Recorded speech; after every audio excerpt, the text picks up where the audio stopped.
अरे आम समाज की लड़की जिसको भक्ति का ज्ञान नहीं, वो भी इस प्रकार के शब्दों का प्रयोग नहीं करती। एक हिमांशु जोशी नाम का लड़का गुंडा।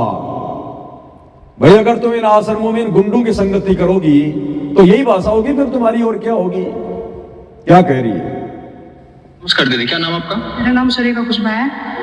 आप लोग यहाँ पे क्यों आए? यहाँ पर हम हिमांशु जोशी जी हैं, उसके हिमांशु जोशी जो है ना, जो एक बंदा तो गुंडा है, उसका ज्ञापन देने के लिए आया, क्योंकि उसने हमारे जो संत रामपाल जी महाराज जिससे जुड़ी जो माताएं बहना हो उनके बारे में बहुत अभद्र टिप्पणी की है। ऐसा ऐसा बोला है कि सर बताने में भी शर्म लगती है हमको कि 10-10, 15-15 हजार में माताओं बहनों को मतलब आश्रम में ले जाते हैं। गंदी गंदी बातें बोली हैं जिनको मैं आपके साथ शायद शेयर नहीं कर सकूँ। तो दीदी क्या कह रही है कि हिमांशु जोशी नाम के उस लड़के ने, जो गुंडा है, वो हमारी आश्रम से जुड़ी हुई माता बहनों के बारे में, संगत के बारे में ऐसे ऐसे अभद्र शब्दों का प्रयोग कर रहा है कि 10-10 हजार में, 15-15 हजार में वहां पर लड़कियां जाती हैं, लेकर जाई जाती हैं। ऐसे ऐसे उल्टे काम होते हैं। मैं सर बोल के कह भी नहीं सकती, मुझे शर्म आती है।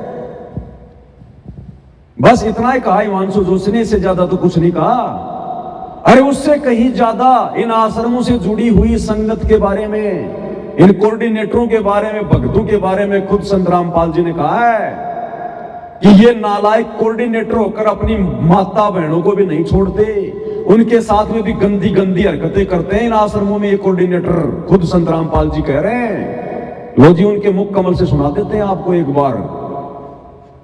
अगर ये बातें कहने वाला हिमांशु जोशी अगर गुंडे की श्रेणी में है, तो जो संत रामपाल जी अपने भक्तों के बारे में कह रहे हैं, फिर संत रामपाल जी को क्या कहोगे? भक्तों, तुम गुंडा कहोगे क्या? अरे जो बातें हिमांशु जोशी ने कही और उसको तुम गुंडा कह रहे हो, वही बातें, उससे भी कहीं ज्यादा बातें संत रामपाल जी अपने भक्तों के लिए कह रहे हैं कि ये नालायक कोऑर्डिनेटर अपनी माता बहनों को भी नहीं छोड़ते, गंदी गंदी अश्लील हरकतें करते। मेरे पास शिकायत आई है। तो संत रामपाल जी को क्या कहोगे?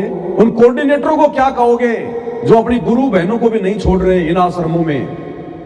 इतनी गुंडागर्दी फैल चुकी, इतनी गंदगी फैल चुकी इन आश्रमों में। सुन लो पहले संत रामपाल जी के मुख कमल से।